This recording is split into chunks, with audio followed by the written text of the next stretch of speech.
For today's episode, we continue with our team preview series featuring two-time MVP and Defensive Player of the Year, Giannis Antetokounmpo and his Milwaukee Bucks. Yes, sir.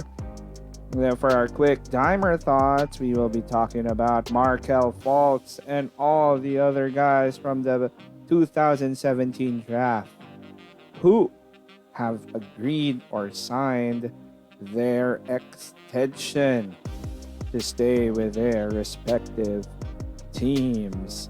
And of course, we still have the top plays of the preseason. Yes, sir. The Dropping Dimes podcast by J.I. Dimes starts right about now.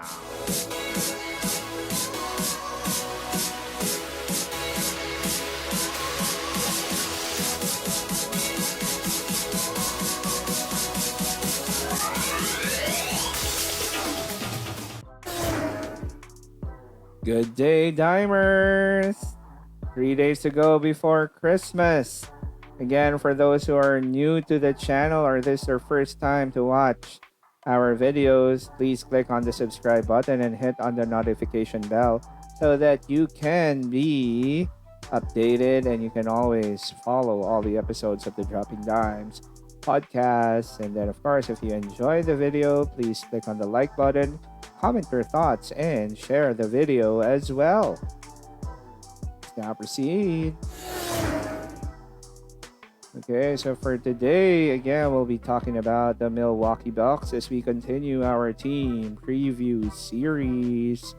Again, for those who want to follow us, you can follow us on Facebook, Instagram, Twitter, and also follow us on Spotify and Anchor.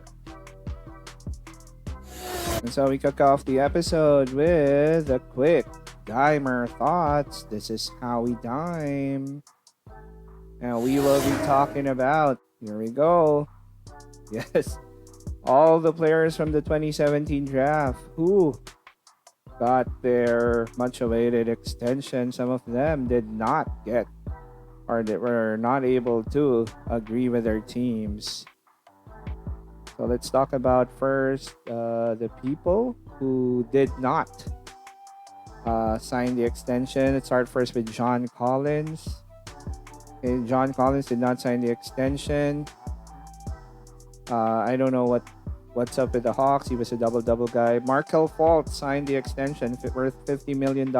Truly happy for Markelle. It's been such a different road for him. And then OG Anunoby as well. Tough road for him, but here he is signing the $72 million extension. Biggest surprise of all, Luke Kennard of the Clippers signing the $64 million extension. Lonzo Ball also did not agree. So just like John Collins and Lauri Markkanen, no extension for Lonzo Ball. He will be a restricted free agent as well.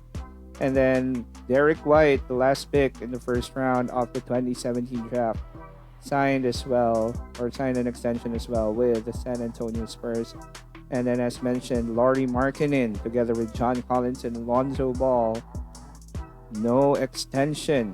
So they will become restricted free agents after this season. So what are some of my thoughts? You know, the 2017 draft was kind of weird, right? Because the first two picks, Markelle and Lonzo had their struggles, and then all of a sudden, Jason Tatum, Donovan Mitchell, these guys, on the other hand, Bam Adebayo, they became big-time stars. And it was only Tatum who was part of the top three. And now you see some of these guys now getting their extensions, and some of them not getting their extensions. Quite surprising, really. You know, the way that draft turned out. You know, so I think that the bottom line here is it also depends on the kind of fit that you get into. You know, you look at Markkanen, he really started well with the Bulls, but then had his injury issues and he struggled.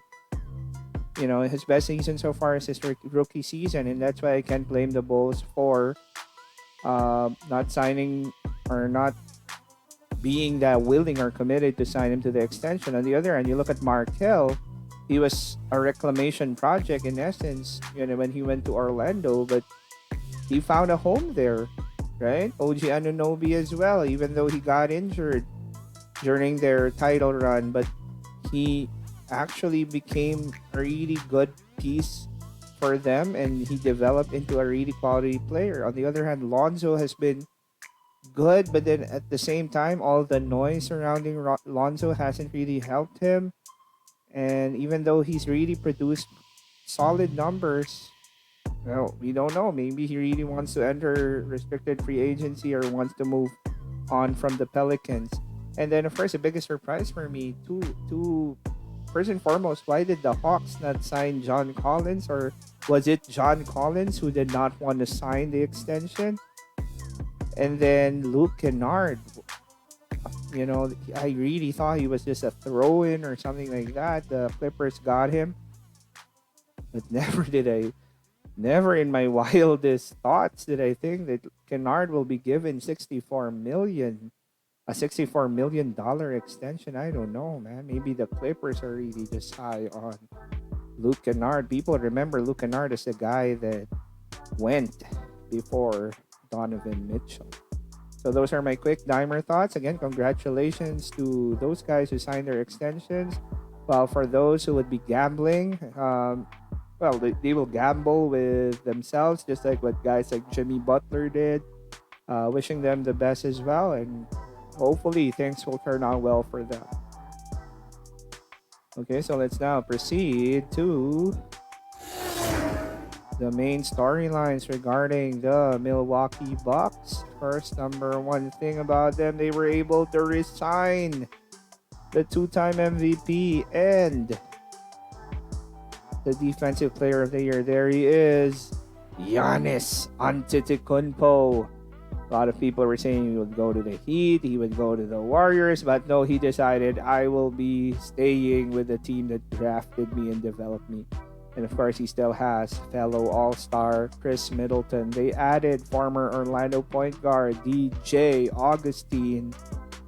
They probably liked how Augustine played during the playoffs. Then the Knicks waived this guy, Bobby Portis, but the Bucks picked him up. He will bring a lot of energy to this team. And then this was their key acquisition for this offseason. They got Jrue Holiday from the New Orleans Pelicans. They did give up Eric Bledsoe. They almost lost this guy, Dante DiVincenzo, but the Bogdanovich deal did not happen. And I think worst of all, they got penalized because of that Bogdanovich deal. So again, you can follow the Milwaukee Bucks at Bucks. You can follow them on Instagram.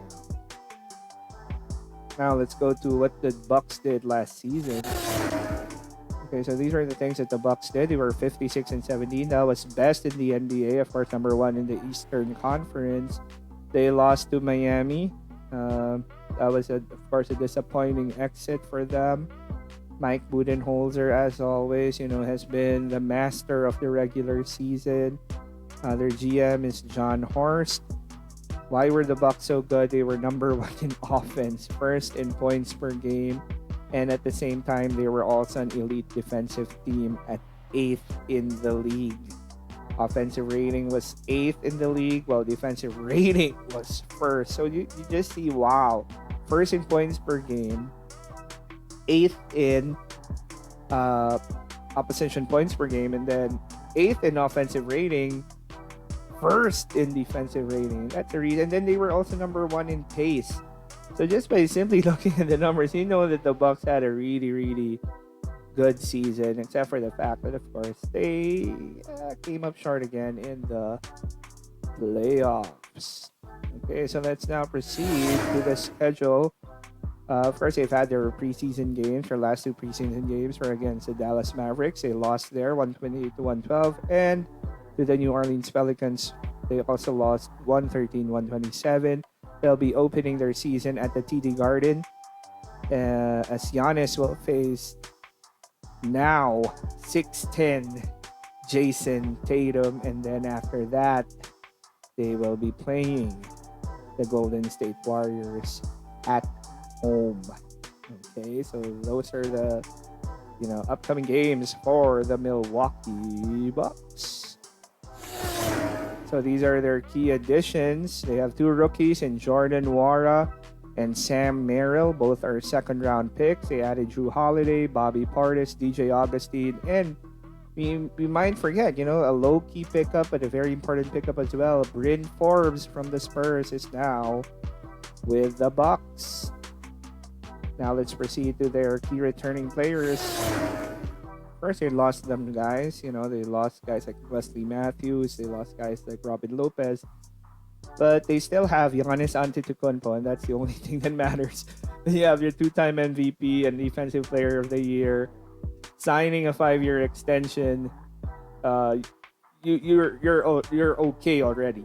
And then you still have Khris Middleton, Dante DiVincenzo, almost traded but still back. Brook Lopez is still with them. DJ Wilson is still with them. And of course, I think recently signed as well, Pat Connaughton. And then let's now go to their stats. Okay, their stats, of course, courtesy of basketballreference.com. For all the latest stats and updated stats, basketballreference.com is the way to go. So, yep, already mentioned this. We'll just reiterate again. They were number 1 in points. Look at the offense, third in the league in field goal percentage. 3-point percentage, they took a lot of threes and made a lot of threes, but the percentages suffered. They were only 18th. When it comes to 2-point percentage, they were first. Also, in terms of rebounding and assists, they were pretty elite. Number 1 in rebounding, 6th in assists. But again, what made the Bucks special is the fact that they were also an elite defensive team. When it comes to points allowed, they were 8th. They were also number 1 when it comes to opposition field goal percentage. That means that their opponents are always having a hard time making their shots against them. And then there. So those are some of the key important stats there for the Milwaukee Bucks. Of course, the problem that they need to really address is the fact that a lot of teams made threes on them, and that's exactly what the Miami Heat took advantage of, right? They couldn't guard the three. They kept on allowing 3-point attempts and 3-point mades. Percentages were pretty good against them, and that Miami took advantage of that weakness of the Bucks. Now, when it comes to their offensive rating, they were 8th, number 1 also in pace, and their defensive rating was also number 1. But surprisingly, in spite of that, they were only 19th in attendance. Now let's proceed to their player stats. Okay, so again, we'll just be focusing on the guys who are still with them.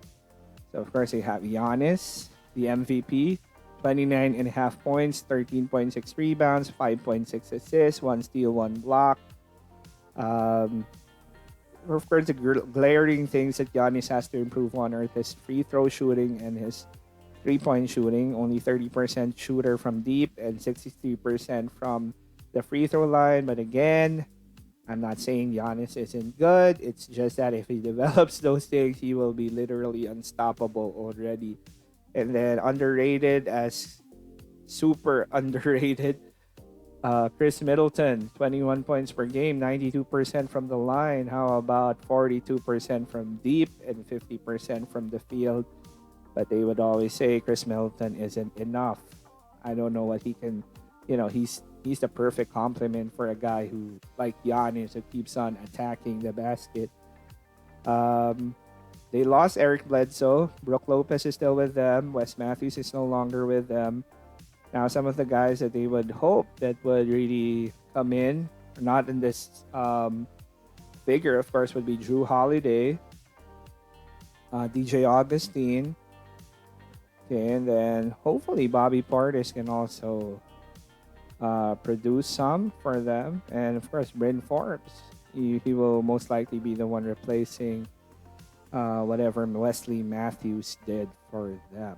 And then Jrue Holiday is an upgrade. Nothing against Eric Bledsoe, but I think they definitely got an upgrade there from Bledsoe to Jrue Holiday. Okay. Now let's proceed to my thoughts and predictions. Okay, so these are my thoughts and predictions for the Bucks. Uh, Looking at all the rankings, the power rankings, they're placing the Bucks at number 2, just behind the Los Angeles Lakers. Do I agree with that? Numbers wise, yes, and the fact that they have Giannis, yes. Yeah, I was a little worried at first because of the contract situation, and maybe Giannis really wanted out. But then now that that has been fixed, now that Giannis is well committed to them and he will be there, I think they can just focus on basketball now. Forget about all these crazy noise that surrounding Giannis. They can just focus on basketball. Mike Budenholzer is a good coach. Um, they were arguably the most complete team when it comes to producing these super highly efficient stats offensively and defensively. Jrue Holiday will be a really big factor for them, but I just don't know when it comes to the playoffs. Giannis has to make shots in the playoffs. He kind of disappeared. He kind of, um, I mean, Jimmy Butler kind of took his heart out during the playoffs. And that can't happen. Giannis has to be the man. Giannis has to take over. I'm not saying he goes out there and jack up threes. No, just be the dominant force that he can be. That's really the key there. Because otherwise, they will never get over the hump. It's not like adding Jrue Holiday would get you over the hump. They're a better team now, right? But it's, I'm kind of doubtful because of the fact that the Nets are there. Kevin Durant, Kyrie Irving. If those two guys really figure it out, and then they have a really loaded team, by the way, the Nets will be really tough to beat. And then there's still the Miami Heat, who has their number, by the way. And then, well, the Sixers can surprise some teams. The Raptors are still there, right? So it's not the Boston Celtics are still there. It's really a tough conference for the Bucks. Am I saying that they will not do well? They will definitely do well in the regular season, but that's really not the question anymore. The question is, will they be able to get over the hump? And the answer there will really depend on that guy who just signed that 5-year extension, and that is Giannis Antetokounmpo. Can he carry this team to the promised land? Right? Can he carry this team when the going gets tough? Can he carry this team when these guys need him the most? And not rely on Middleton or Jrue Holiday in those moments. He has to be that guy. I'm sorry if I'm putting so much pressure on him, but you're talking about the 2-time MVP, Defensive Player of the Year, and arguably the most gifted basketball player in terms of his physique and his size. Super gifted, right? And I know it's unfair to put that much pressure on one guy, but that's what happens when you're that good, right? So again, the Bucks will compete. They're championship bound. They can win it all if they all put it together. Chances of doing so not so high because of the opponents, and then the road going to the finals, and then of course I have to probably face either they'll have to go through the Lakers regardless. So it all depends, right? Can Giannis go to that next level? That's the question. Okay. So what are my predictions? If Giannis really shows why he is or he has been a 2-time MVP, then for sure maybe they can go all the way to the finals and even win it. But if Giannis once again meets guys like Jimmy Butler who are just ultimately super confident and shrinks again, sorry for the term shrinks, people might kill me for the word that No, maybe more of get outplayed, not shrink. Yeah, if he gets outplayed again, then oh well, the Bucks will be losing again if that would happen. Okay, so let's now go to the top plays. So we will now be focusing on the top plays of the preseason. Let's go to number 5. So these are just my choices. These were my favorite plays of the preseason, actually. Let's go to number 5. Oh, my favorite. Oh, my. Miles Bridges. The first time I did the top 5 plays, this was the play of the night. Look at that. Miles Bridges. And now let's go to number 4. At number 4. Yes, what do we have at number 4? Oh, this one, Rashawn Holmes. Posterizing Marquise Khris. Oh, just like what I posted. Don't do him like that, Rashawn. Don't do him like that. Oh, my goodness. Bang. Okay, let's now go to number 3. At number 3, we have... Oh, the dime dropper, LaMelo Ball, who put on a show all preseason long, and 2 Miles Bridges. My goodness, these two are fun to watch. Melo, Bridges, jam. Let's go to number 2. At number 2, who do we have? Oh, the great passing by the Lakers. Marc Gasol, KCP, and the new fan favorite, THT 4-3. Yes, sir. Trez loving it. And now at number 1, my top favorite play for the preseason. Yes, that's my guy, Kyle Guy. Kings. The lowly Kings beating the Warriors. Oh my goodness. Kyle Guy for the win.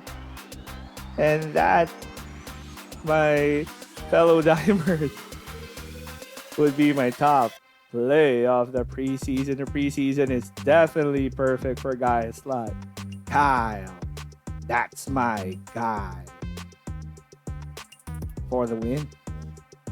Let's look at it one more time. This is just too fun. Kyle Guy.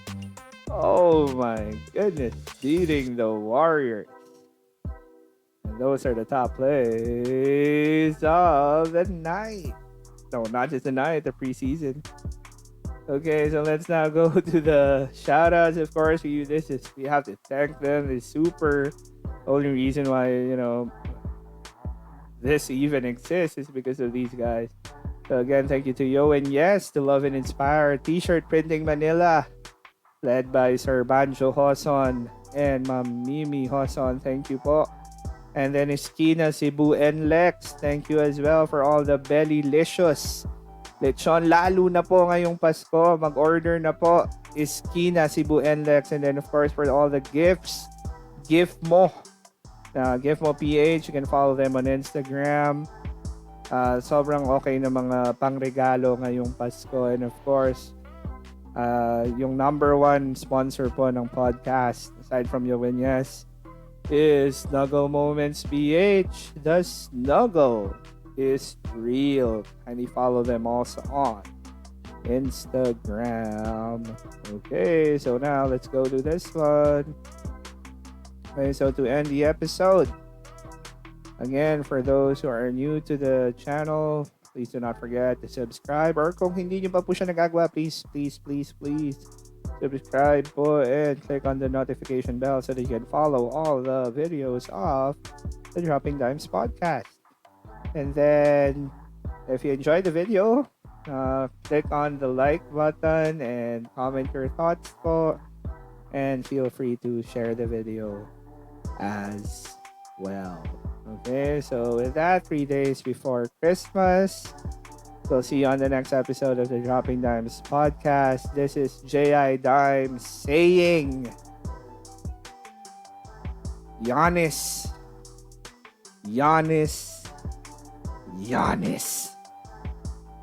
Keep safe, everyone.